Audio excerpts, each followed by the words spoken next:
Hi, this is Karen from Soterion, and you're listening to the SAP Security and GRC podcast, helping you on your journey to effective access risk management in SAP. In today's episode, we'll explore Fiori adoption in the context of S/4HANA conversions and Greenfield implementations. We'll also share key insights from our latest projects. Our host is Emile Steyn, and he'll be joined by Robertson from Soterion. Thank you for joining us. Hi, everyone. Welcome to our podcast.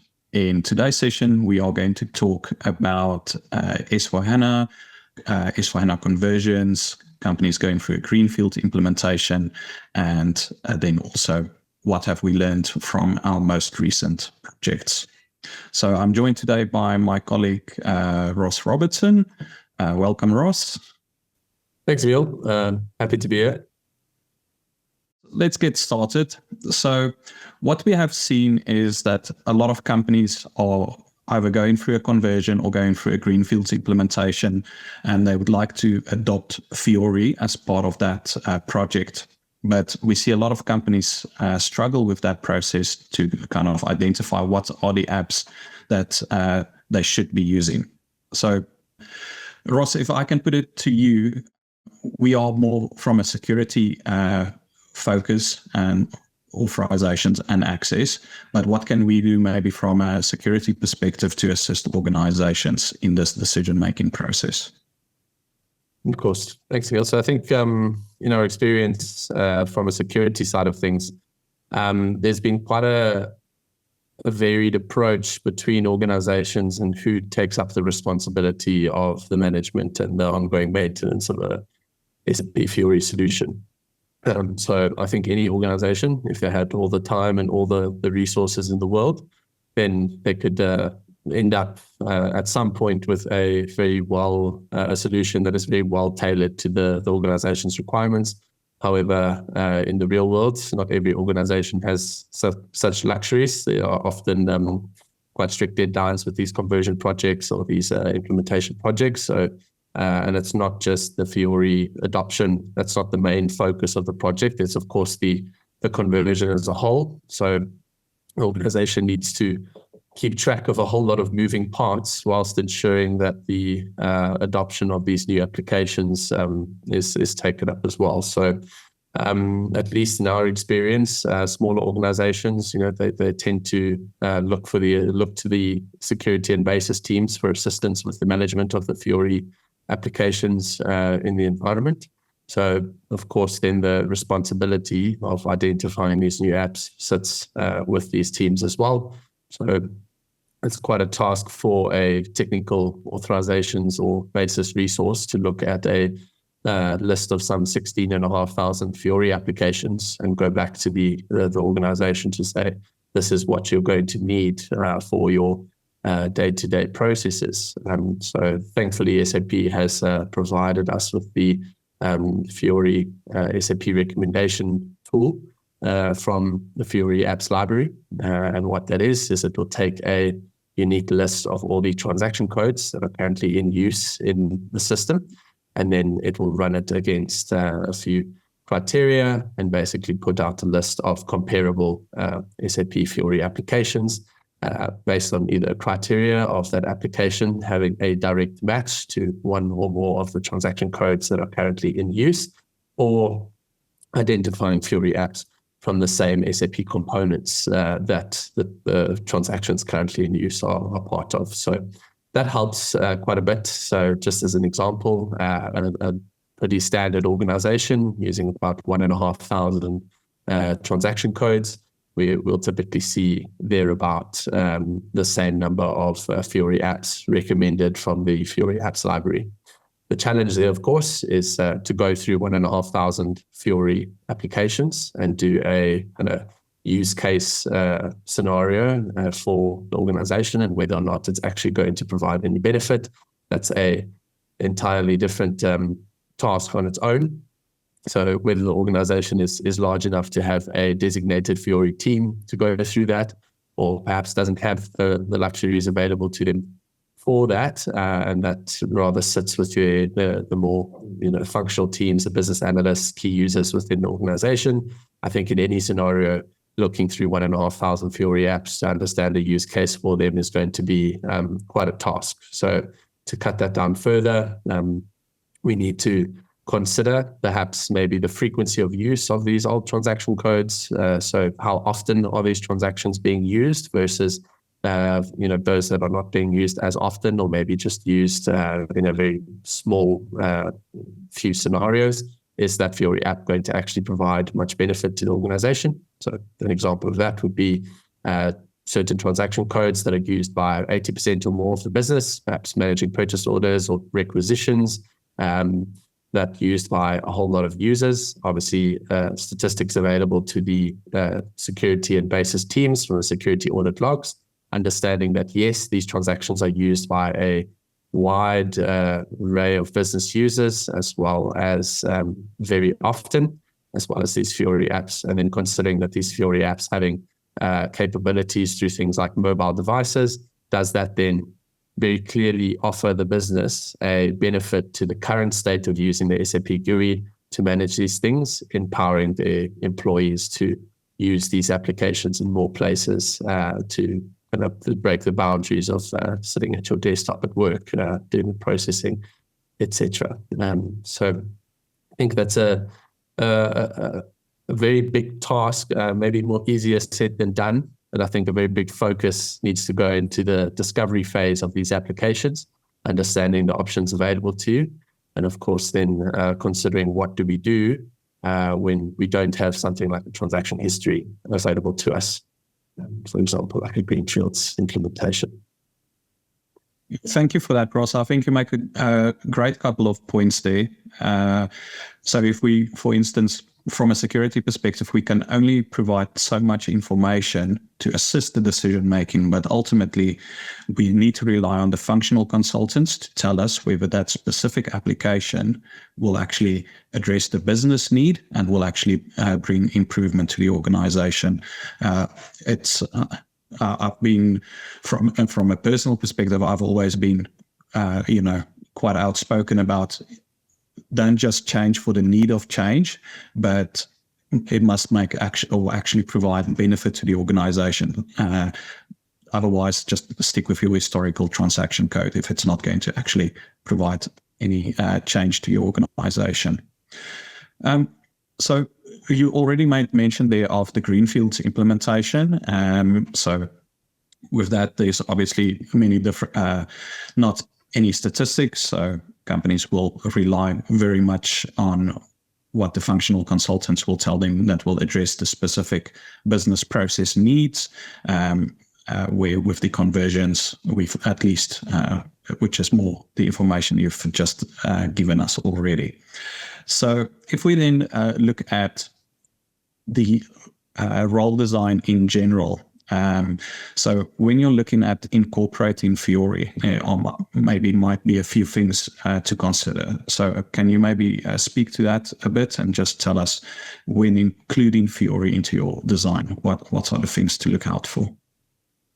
Yes, more than happy to delve into that. So I think talking about the conversion and the Greenfields implementations, I think it's a bit of a double-edged sword. In the conversions, you've got the statistics available to you. You've got a very embedded history of applications, transaction codes that are in use within an organization. But with that comes the challenge of migrating or moving those functions from what the organization is used to, what they are familiar with on a daily basis, moving that across to Fiori. So what we've seen with organizations that have gone through S/4HANA conversions is that there's quite a low uptake on the Fiori side of things, moving from the traditional Fiori SAP GUI into your SAP Fiori Launchpad and making use of all these shiny new Fiori apps. Yes, it may look great, and yes, there are some very clear benefits of Fiori, but at the end of the day, just human nature, being very familiar with your transactions and the SAP GUI space. This is what the end users have been doing for years. And it's just, as I said, human nature to maybe stick with that, especially as it's not as though the SAP GUI falls away entirely. It is still available. and in some cases even configured to be accessible through the SAP Fiori Launchpad as well. So I think that's the one challenge is the resistance to change in the SAP HANA conversions, but of course then the benefit of having that history that we base our recommendations on. Whereas with the Greenfields implementation, you're not coming from any sort of point of reference. So the challenge there is, of course, identifying what is applicable to the organization. So the SAP Fiori app library has some very nifty filter functions to identify or cut that list of 16,500 Fiori apps down to what is potentially in scope for your organization, whether that be your SAP component versions, the line of business solutions that you'll be running, the SAP components that are maybe more applicable to your organization than others, that could all be used or leveraged to help identify the Fiori apps in scope. And then over and above that, you of course have the advantage compared to the S4HANA conversions in that your end users they're not necessarily coming from any point of reference either. So the then being open to adopt the Fiori applications, the user interface, the user experience, and how they process these, there's no familiar that is keeping them moving from fully adopting these Fiori apps and moving back to your SAP GUI transactions and processing within an environment. So I think that's something to consider for all clients that are moving towards. I think it's covers it's not expected for organizations going through a conversion to reach the end of that project and say, well, we haven't adopted the Fiori apps that we've wanted to. I think that's something that is realized later through the project, but maybe is potentially more of a trend that customers should expect through the conversion process. On the role design that you mentioned, I think there's challenges in that in and of itself as well. So again, on the conversion side of things, you've obviously got an already embedded SAP authorizations role design in the system that has worked for the organization leading up until this point.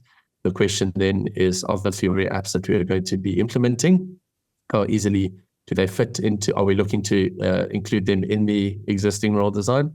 Are we looking to maybe add them to the existing role design, so append them to the role design by means of creating new completely separate Fiori roles?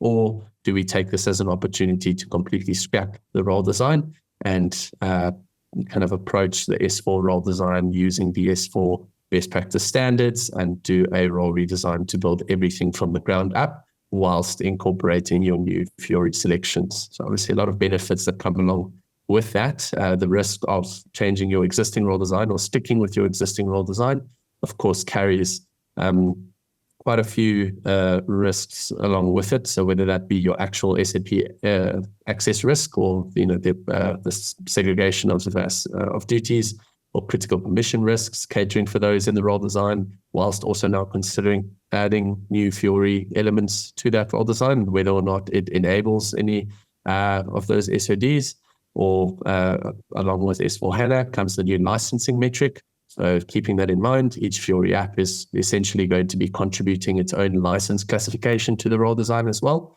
So by adding that to existing roles, are you potentially over-allocating licenses or license consumption to the SAP environment?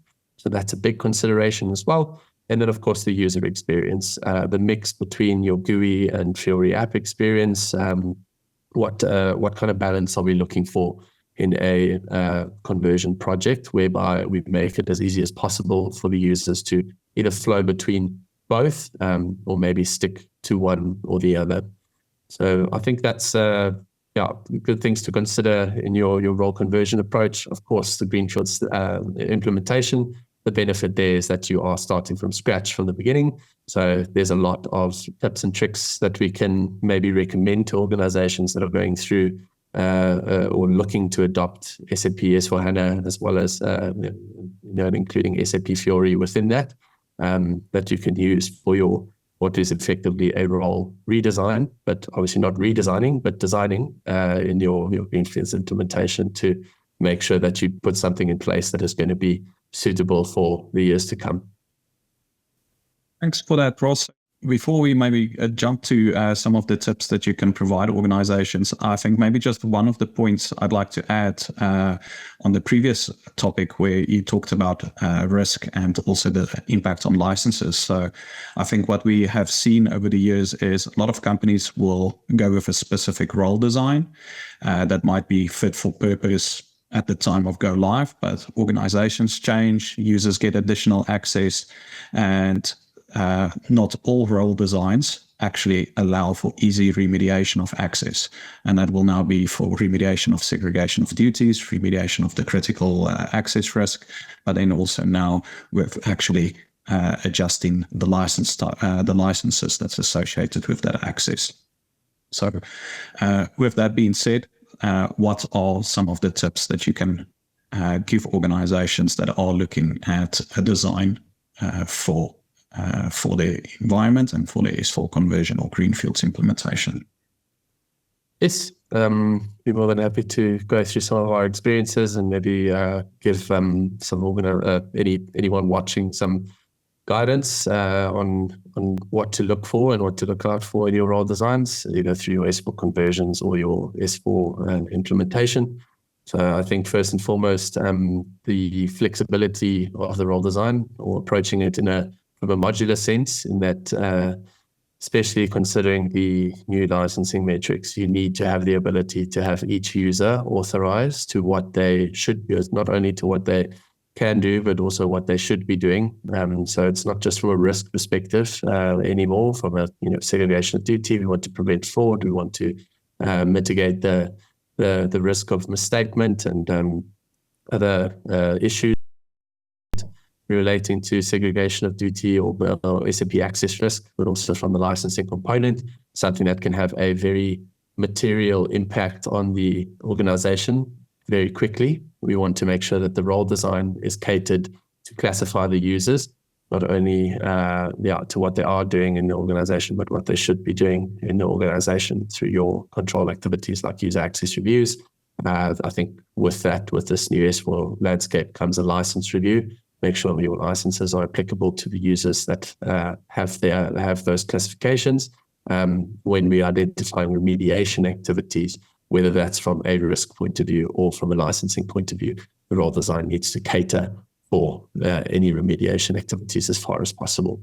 So I think that your standard, in the same way that your standard best practices will apply to your roles, and that they are segregation of duty-free, or they are fit for purpose in terms of providing users access to the job functions that they will be doing. The role design also needs to be built in such a way that they are not covering different license categories where it may be appropriate for a handful of users from a certain role, but not the others, because that will very quickly result in an overclassification or overconsumption of your licenses in your S4 environment. Another thing is just the ongoing maintenance within your role design. So I think that we'll skip the technical details, but the maintenance of your Fiori authorizations, they are quite different to your traditional transaction authorizations, or your any of your other SAP applications. So not only do you get the same authorization defaults and kind of the authorization objects and fields and values that come along with your Fiori apps to enable the functions within them, you also get the user experience or user interface side of your Fiori authorizations as well, and that is configuring, of course, either your SAP groups or your Fiori groups that will be responsible for the display on the front end, or more recently your SAP Fiori spaces and pages. So configuring how the user experience is on the front end is also a big element of the Fiori authorization concept. And of course, in saying that, choosing to kind of combine that with your traditional transaction codes and other SAP applications within your current role design, taking into account all of these additional the catalogs, the spaces, the pages, and all of your traditional authorization maintenance metrics as well. You might want to make it easier for your security teams or teams managing and taking ownership of these roles by separating your Fiori access from your traditional SAP transactional or GUI-based access. that just kind of giving you a very clear definition of what type of access is coming from which roles in the environment, and very clear design standards that apply to those roles as well, and not a mix of both in the same role, which then just adds complexities, and with complexities comes efficiencies within the management of all these topics we've been speaking about, the SAP risk and your licensing considerations. Sure, I think that's what I have to say on the role design at this point. Anything else you'd like me to mention, Emile? Thank you very much for that. I think it's a lot to digest, especially for people that's non-technical. So maybe just then very quickly in summary, what you want as an organization is you want to go through a detailed discovery phase that you can identify the applications that will actually add value to your organization. Your security team might be able to assist in identifying what are, based on frequency and number of users using it, which apps might be have the biggest impact on your organization or add the most value. But ultimately, you need to rely on your functional consultants to make sure it addresses the business need, and it will actually result in a business improvement. And then what you've just discussed there, basically your role design needs to cater for risk, it needs to cater for your licenses, but also the user experience. And keep in mind that the design must be of such a nature that it will also assist organizations to perform those access risk management activities, like remediation, like access requests, and user access reviews. Ross, thank you very much for your time. So for anyone that's interested in this topic, feel free to reach out to us and we'll be happy to assist. Thank you and goodbye.